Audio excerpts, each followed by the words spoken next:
दोस्तों नमस्कार।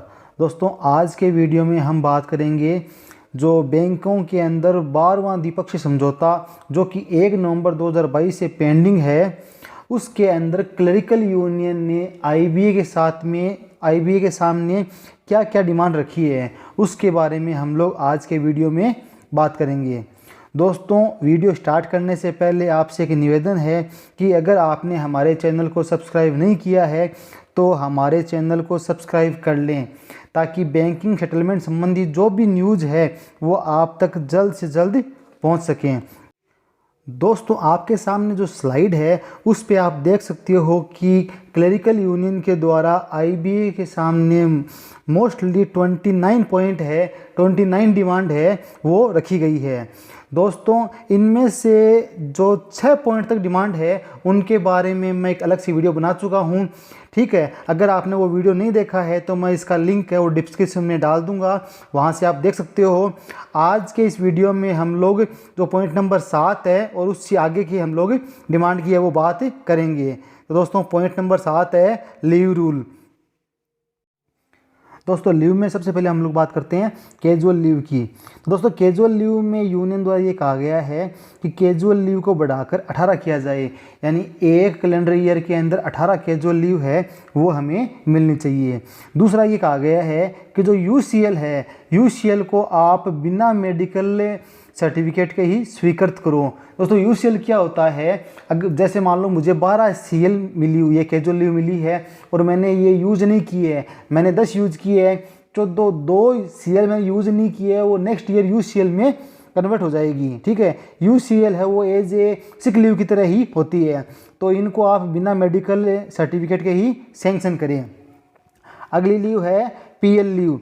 दोस्तों पीएल लीव के अंदर सबसे पहले ये कहा गया है कि पीएल लीव का जो एक्यूमुलेशन है वो बढ़ाकर 300 लीव तक का करना है। दूसरा दोस्तों जो इनकेसमेंट है, नकदीकरण है, वो भी पीएल का 300 लीव का करना चाहिए। अब दोस्तों मान लो किसी के पास 300 पीएल नहीं है तो अगर उसके पास सिक लीव पड़ी है तो सिक लीव को आप नकदीकरण के रूप में काम में लेना चाहिए, ये कहा गया है। इसके अलावा ये कहा गया है कि साल के अंदर 6 अवसर पर हमें पीएल है वो स्वीकृत करें। अभी 4 अवसर पर करते हैं तो हम लोग 6 बार पीएल ले सकते हैं, ऐसा किया जाए। और लेंथ ऑफ सर्विस के हिसाब से जो इनकेसमेंट है पीएल का वो 10 तक होना चाहिए।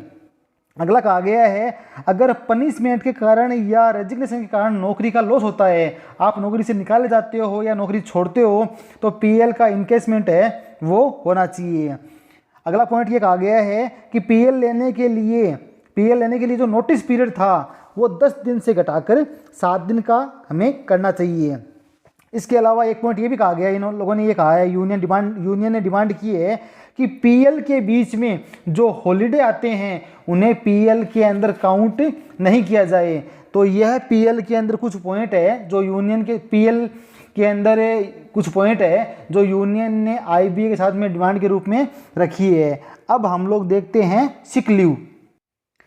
सिक लीव में पहला पॉइंट ये दे रखा है कि अगर मैंने 1 साल मेरी सर्विस कंप्लीट कर लिया है तो उसके बिहाफ पे मुझे 1 मंथ की सिक लीव है वो सैंक्शन होनी चाहिए और इसकी कोई ऊपरी सीमा नहीं होनी चाहिए। यानी जैसे जैसे मैं एक सर्विस के ईयर कंप्लीट करता हूँ तो प्रत्येक कंप्लीट 1 ईयर पर मुझे 1 मंथ की सिक लीव है वो मिलनी चाहिए, इसकी कोई ऊपरी सीमा नहीं होनी चाहिए।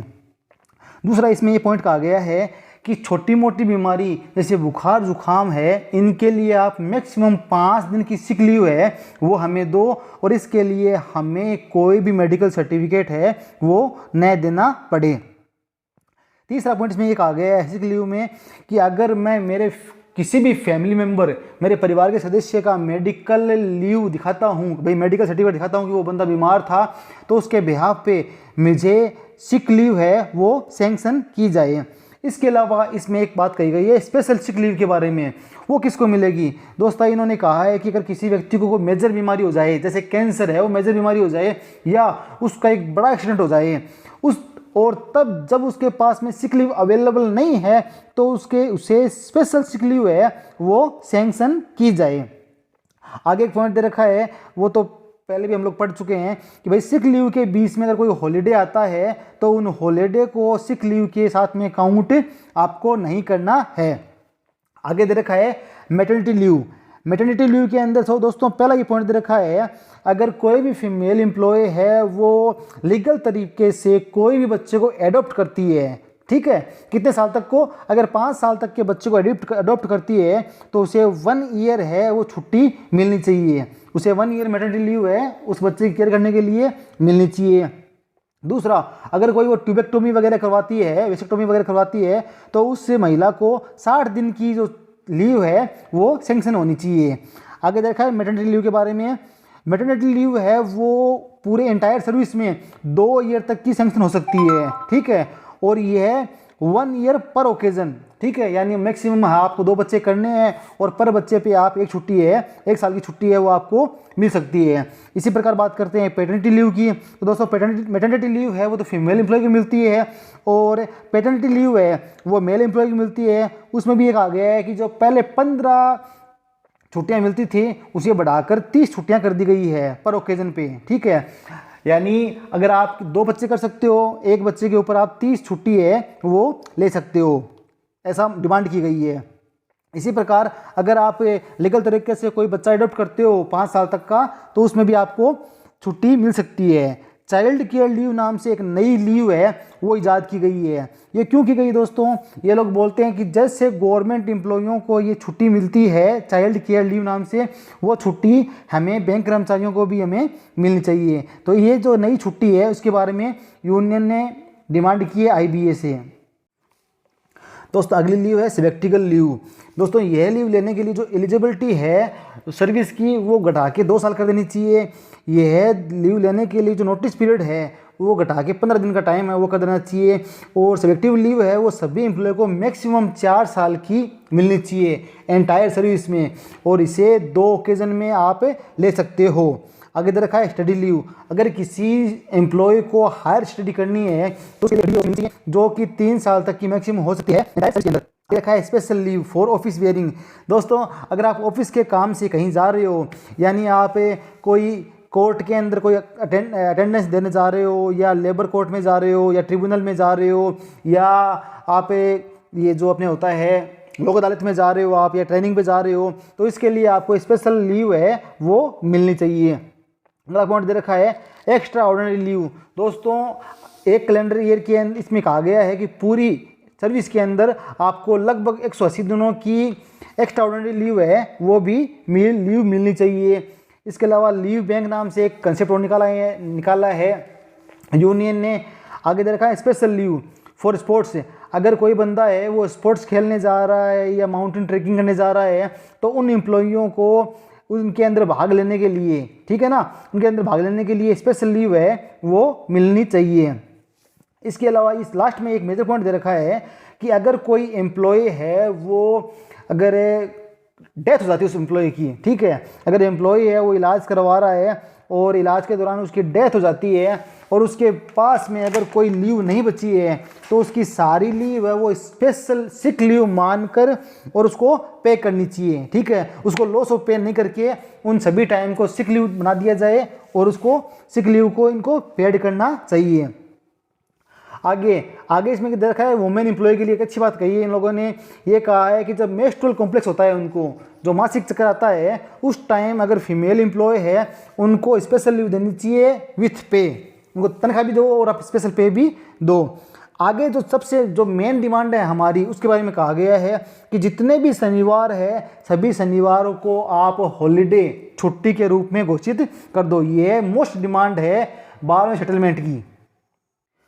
दोस्तों 8वां पॉइंट है वो दे रखा है मेडिकल के बारे में दे रखा है। इसमें ये कहा गया है कि जो मेडिकल इंश्योरेंस स्कीम थी वो 10वें बाइपार्टेट सेटलमेंट के अंदर आई थी और आने के बाद में उसका अभी तक कोई भी रिव्यू नहीं हुआ है, तो इसका रिव्यू करके इसके अंदर और भी रिव्यू करके इसके अंदर जो कमियां हैं उसको सुधार किया जाए।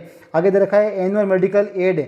इसमें दोस्तों ये कहा गया है कि जो वार्षिक जो पैसे मिलते हैं मेडिकल के, दोस्तों अब सारी चीज़ें बढ़ गई है, कॉस्ट ऑफ डॉक्टर फीस बढ़ गई है, मेडिसिन की फीस बढ़ गई है, पैथोलॉजी फीस बढ़ गई है, तो इसको जो राशि मिलती है उसको बढ़ाया जाए। इसके अलावा दिखा रखा है हेल्थ चेकअप है। तो दोस्तों जो 35 साल तक के जितने भी कर्मचारी हैं उन सब का हेल्थ चेकअप है वो करना चाहिए, ये कंपल्सरी हेल्थ चेकअप करना चाहिए।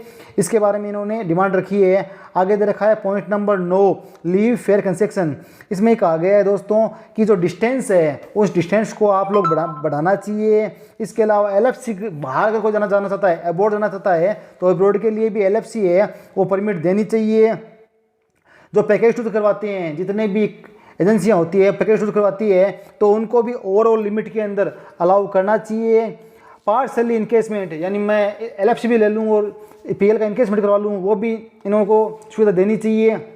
इसके अलावा रोड के रूप में अगर पहले रोड माइलेज है वो 8 रुपये किलोमीटर था, उसको बढ़ाकर 15 रुपये किलोमीटर है वो करना चाहिए।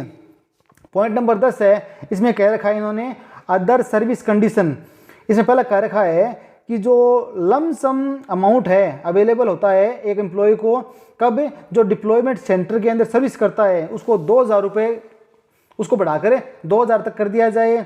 ऑन ड्यूटी जर्नी, अगर आप ऑन ड्यूटी जर्नी करते हो तो सभी प्रकार की ट्रेनों में सेकंड टायर है, AC है, वो अलाउ करना चाहिए। आगे दे रखा है ऑन ट्रांसपोर्ट। दोस्तों जब ट्रांसफ़र होता है तो जो वेट है वो बढ़ाकर 5000 kg तक करना चाहिए। इसके अलावा मान लो कोई सामान टूटता है तो दोस्तों हम लोग अगर रिसिप्ट दिखाते हैं तो 3000 तक का बिल होना चाहिए। अगर रिसिप्ट नहीं दिखाते हैं तो 2000 तक का जो बिल है वो स्वीकृत सेंक्शन होना चाहिए, ठीक है। और अगर मान लो इसमें एक अच्छी डिमांड ये की गई है, अगर कोई एम्प्लॉई है वो रिक्वेस्ट ट्रांसफ़र पर भी अगर ट्रांसफ़र होता है, उसका रिक्वेस्ट में भी ट्रांसफ़र होता है तो भी उसको ट्रांसपोर्ट अलाउंस है वो मिलना चाहिए। तो दोस्तों ये था आज का वीडियो बहुत लंबा हो गया है, बाकी के पॉइंट में लोग बाद में चर्चा करेंगे। धन्यवाद दोस्तों।